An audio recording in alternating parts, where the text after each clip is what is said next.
Hello, this is my first non-joke video on my channel.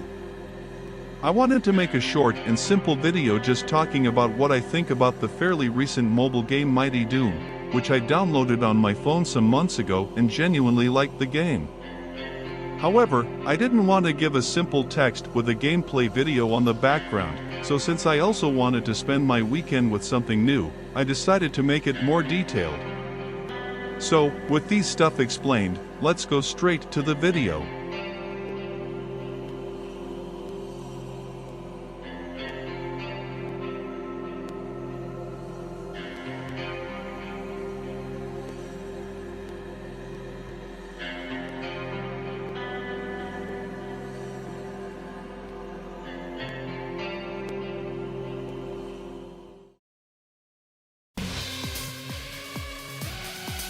In 2023, Mighty Doom, a game developed by AlphaDog Games, was published by Bethesda Softworks. It focuses on playing a character named Minislayer to progress through various levels in a roguelike playstyle. The player comes across varying challenges, such as monsters, environmental dangers, and bosses. After each run you get an in-game currency used to improve your character's statistics to keep the pace with the ever-growing enemies. That Mighty Doom is a cash grab, everyone knows. However, the point of this video is to talk about the in-game stuff rather than to prove it's not worth paying money for. Since Mighty Doom's official release back in March of this year, the game had one Easter-themed season, and during the making of this video, it is having a feudal Japan-themed season, both which added small bits of content and battle passes for each. Mighty Doom is just like Clash Royale when it comes to monetization. For example, both games, unlike most mobile games, don't have intrusive ads that interrupt you in the middle of the gameplay, which is something very few in the mobile market understood, that it reduces the player's will to play and pay the game. Both games also have their own economy, with currencies, items and skins having a set value instead of inconsistent prices. And finally, both games can get pay to win sometimes, but aren't like this most of the times. Although this type of approach to monetization doesn't change the fact the game was made 100% for money, it is usually a win for everyone. The free-to-play player don't get frustrated, the developers and publishers get more money, and the premium or whale player can still dig most of their way through money.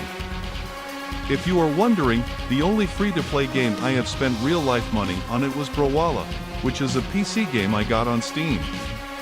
Don't judge me, Atomic Orion is an irresistible skin for my favorite Brawlhalla character, and I only spent the minimal amount once.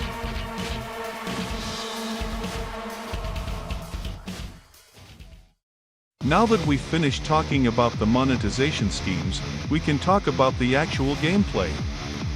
While recording this video, I'm in Chapter 6, Doom Hunter Base, and my highest score there was level 38 out of 40.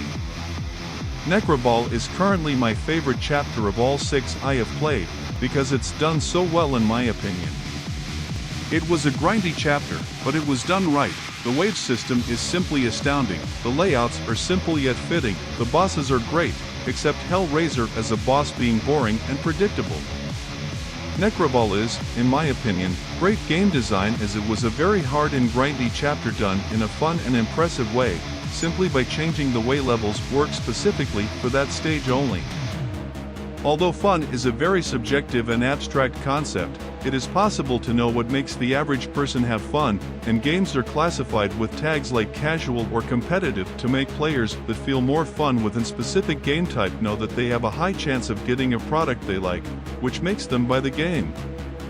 Mighty Doom, however, often fails to give their target audience what they want because the game is, undeniably, based on the single purpose of making more money from the already worldwide famous franchise that is Doom. It's hard to make a game fun-based when it's made to be a cash grab, since you'll have to make players have a reason to pay instead of play, so you either put high requirements or huge difficulty gaps to force the player to grind and then to pay. It is nothing new that doing so kills the fun of a game, so it needs to be done very carefully. There is some obsolete mechanics in the game, such as the player not being able to choose which skill to unlock/upgrade in the permanent skill tree, and it instead being random, which, since I'm not a marketing genius, I really get confused why the developers decided it would be financially better for the game to not let you choose something you cannot use real money for. That would only make sense if the game would try to sell me a Argent energy pack every time I upgrade my skills, but it doesn't even do that, so I really don't understand the point of randomizing the skill tree.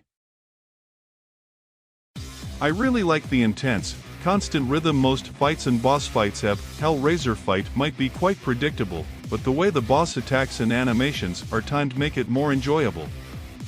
The perfect sync of animation, pacing and gameplay of Baron of Hell easily makes him one of my favorite bosses for this game.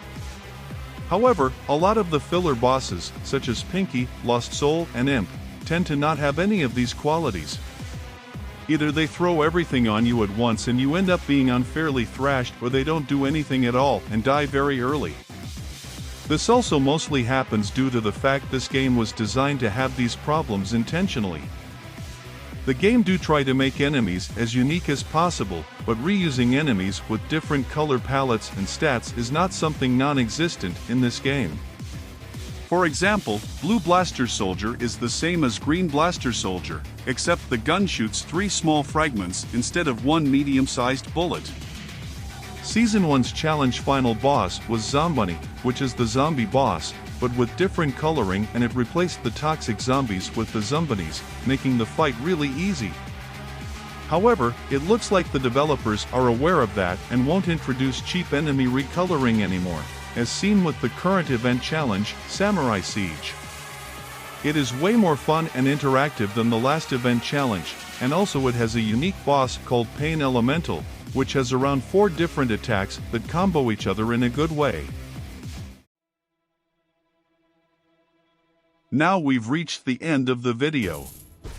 It is quite small, but I had a lot of fun while making it. As I said before, I did this video just for fun and to improve my writing skills, but I also would like to know that people are seeing my views on the stuff I cover in the video. I might do another video in this style soon, so if you enjoyed this video, subscribing and liking the video would be a good sidekick to make me do another video soon. Maybe next week you'll see a new video on this channel. I don't have a reason to do so other than for fun again, but that's already a good reason to do so. Autobots, roll out.